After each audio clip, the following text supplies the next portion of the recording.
All right, good morning and welcome back. Excuse me.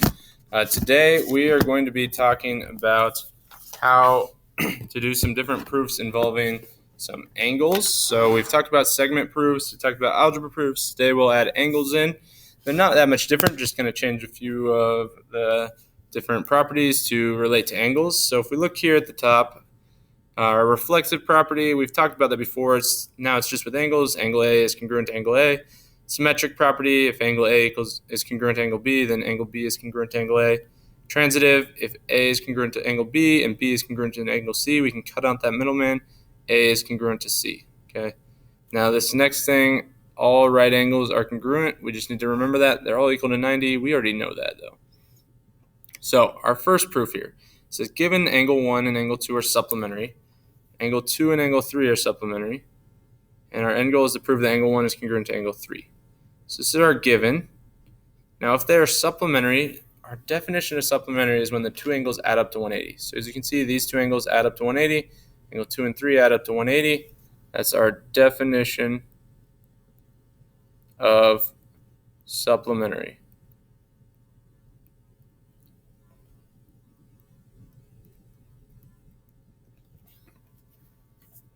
All right. Now, in terms of our next line here, angle 1 and angle 2 are added together just like it was up here. That equals 180. Instead, now it's equal to angle 2 and angle 3. There's two different answers you could put here. I think a lot of you will think substitution, and I'd agree with that. However, you also, if you would put transitive, I understand, and I would probably accept that as well, because we can kind of cut out that middleman at 180. Okay, so substitution from here now.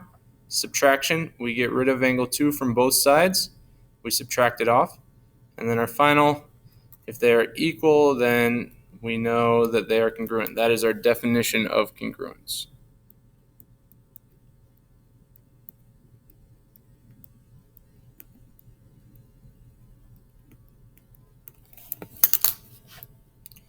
All right, on to the next one. For angle 2 now, as you can see, we have angle ABC is equal to 80. Okay, so this whole thing that's given to us is going to be equal to 80. That's our given. Okay, so now, last week we dealt with this sum. Remember with my arm, we said like part plus part adds up to that whole thing with the like this part plus this part equals that whole arm. Okay, in the same way, this angle ABD plus this angle DBC, if we add them together, we get ABC, the whole thing. Okay, that is angle addition. And technically it's the angle addition postulate. We can leave that off. Last week we talked about the segment addition postulate. Okay, so angle addition. Now from here, instead of the measure of angle ABD, we want something we can use. Okay, so if we look, the measure of angle ABD, 3x plus 3. So we'll put that in its place. 3x plus 3 plus the measure of angle DBC, 6x plus 5, equals the measure of angle ABC, which is 80. So we plug those in. Substitution.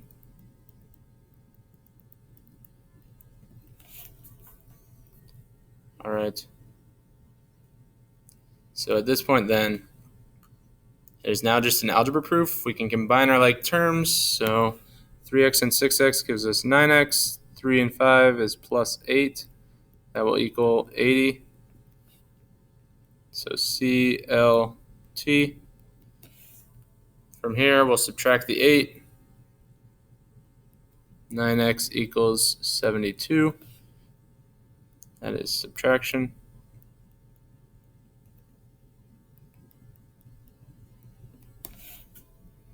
We'll divide by 9. 72 divided by 9, we'll get x equals 8, and that is division.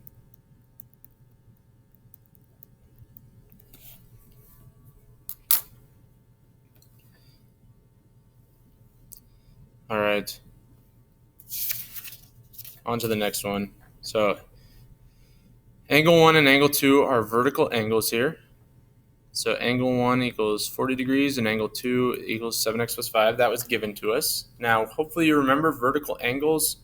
If we look, vertical angles are when they are across the x from each other. So like this and this, or this and this, they are going to be congruent or the same. Okay, so we know they will be equal, so the measure of angle 1 has to be equal to the measure of angle 2, and that is our definition of vertical angles.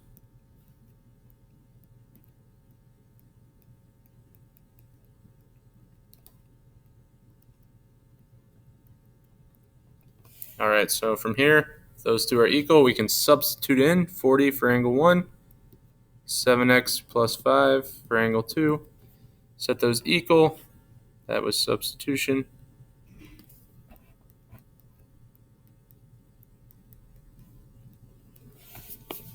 On to the next one. From here, we will subtract 5 from both sides. We'll have 35 equals 7x.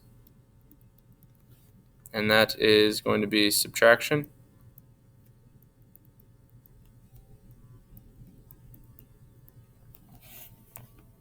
And then we're going to divide by 7. Both sides, 35 divided by 7.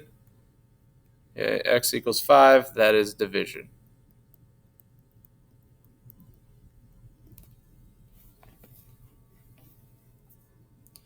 All right. Angle 1 is 107. That's given to us. Hopefully you recognize right away. Angle 4, also a vertical angle. That's going to be 107. Now here, these next ones, 2 and 3, we know they're vertical. So if we find one, we get them both. If we think about it, angle 1 and angle 2 there, that is a vertical angle. So, or not a vertical, a linear pair. They are going to add up to 180. All we have to do is take 180 minus that 107, and we have 73 degrees. Angle 3, 73 degrees.